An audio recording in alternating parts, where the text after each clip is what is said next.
و خۆشەویستانی کورسا تیڤی ئەم کاتتان باش، هیوای تەندروستی و سەرفرازی بۆ هەموو لایەکە خۆزم.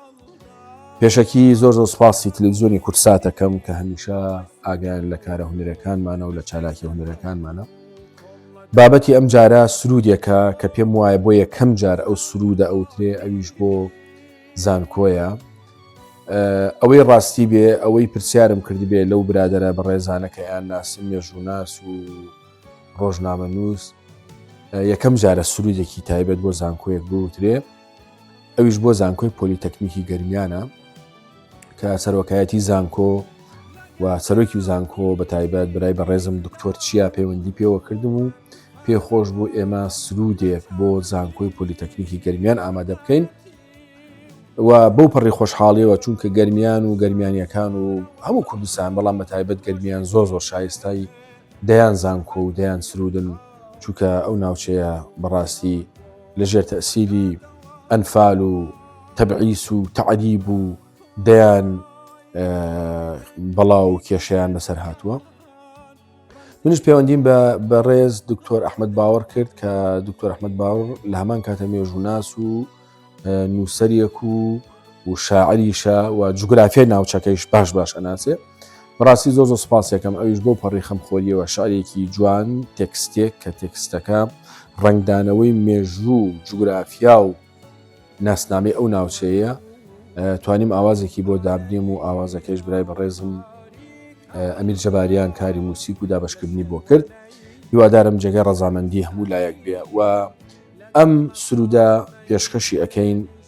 لە 4 کە یادی ئەنفالە، چونکە یەکەم سرودم نییە ئەوە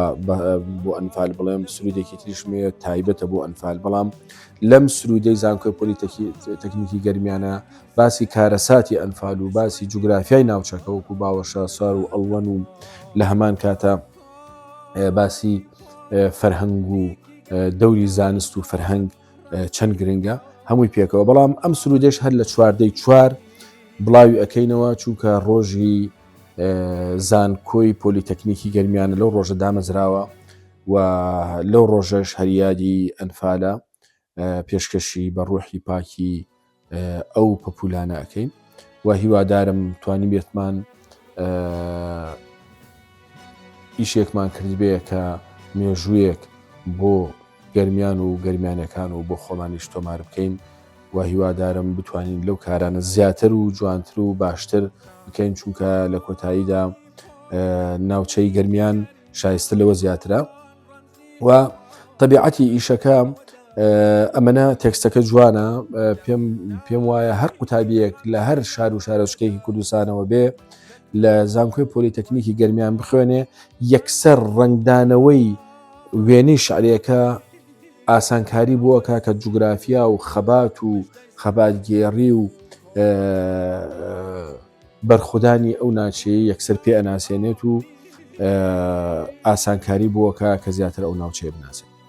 هیوای تەندروستی و سەرفرازی بۆ هەموو لایەک و هیوادارم جێگەی ڕەزامەندی هەموو لایەک.